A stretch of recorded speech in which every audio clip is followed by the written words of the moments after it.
Across the UK, only a select few places are ever in the consideration for best amusement park. However, a consistent theme is that Thorpe Park always reigns supreme, even with the haters who say, "Ahaha, Hyperion more like Rattleperion. Inferno's way better than Reborn. I'm a huge virgin." Unlike other major UK theme parks such as Alton Towers that have been going for numerous decades, Thorpe Park has climbed to the top in just over 20 years. So, how did they do it? Well, it all started with one man who built a ride that changed the theme park scene forever. Initially, Thorpe Park was never a theme park. According to Wikipedia, the demolition of the Thorpe Park estate in the 1930s transformed the grounds into a gravel pit, originally owned by Ready Mixed Concrete Limited. RMC excavated gravel. Wait. RMC? Thorpe Park RMC on the back of Swarm Island confirmed? Eventually, it became a theme park in the 80s, and their first roller coaster was extremely scary, record-breaking and death-defying, known as the Flying Fish. Formerly known as Space Station Zero. Wow, I can't believe that Thorpe Park beat Elon Musk with sending a fish to space. Wow. Also, X-Way Out opened 2 years later. Once again, Elon Musk copying Thorpe Park's ideas. Let me guess, Cybertruck goes from 0 to 80 in 1.8 seconds? Nope. 0 to 60 in 2.6. Okay, so now he's copying Alton Towers. Merlin 3-0.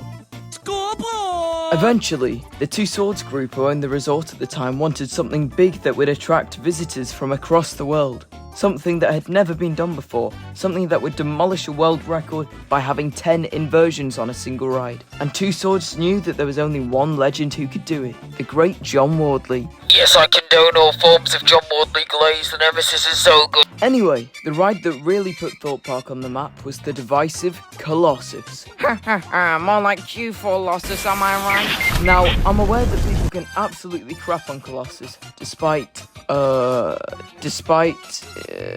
yeah, I got nothing. Boy, if you don't get... But at the time, having 10 loops on one ride was an extremely impressive feat, especially since the previous record holder, Dragon Khan at Portaventura, only had 8. This attracted a significant amount of new visitors, as attendance rose from 1.1 million visitors a year in 2001 to an astonishing 1,420,000 in the following year. This increase was of course influenced by the opening of Colossus, as the extreme thrill of it attracted a new audience to a previously family-oriented park.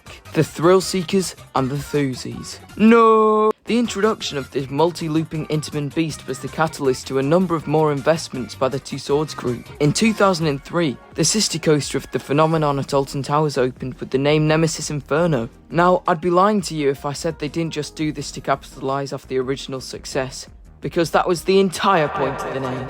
However, this connection has led to countless debates of UK enthusiasts comparing the rides. Now, quite frankly, I don't give a shit which one is better, because as long as I get to go to Thorpe Park, I'll be happy. Yeah, that didn't age well.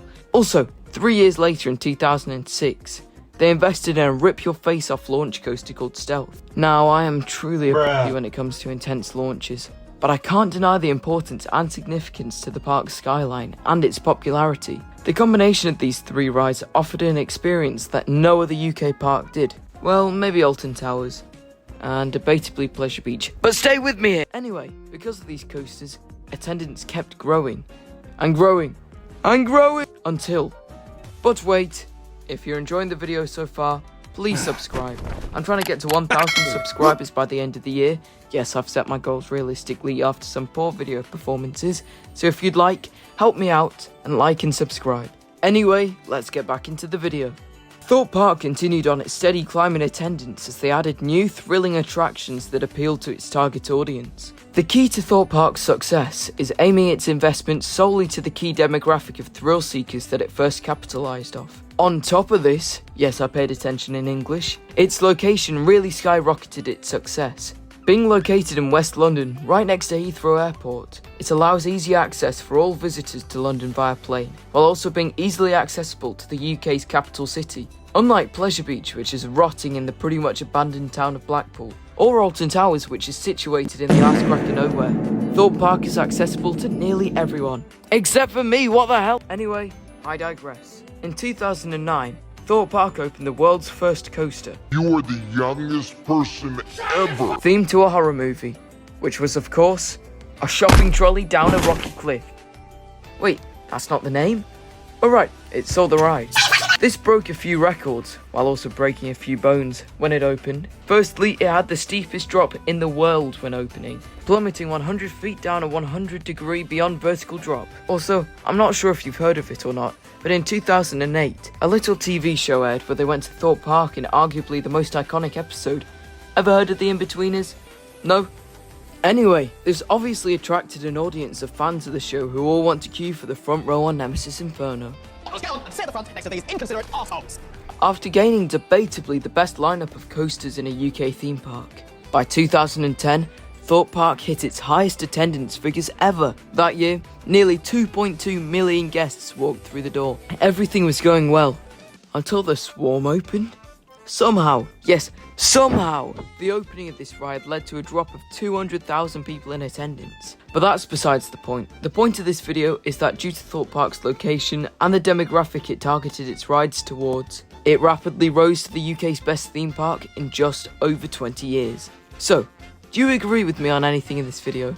Please, if I got the history wrong, just correct me in the comments. If you enjoyed it, go check out some of my other videos because this isn't my only one. Anyway, hope you enjoyed, like and subscribe.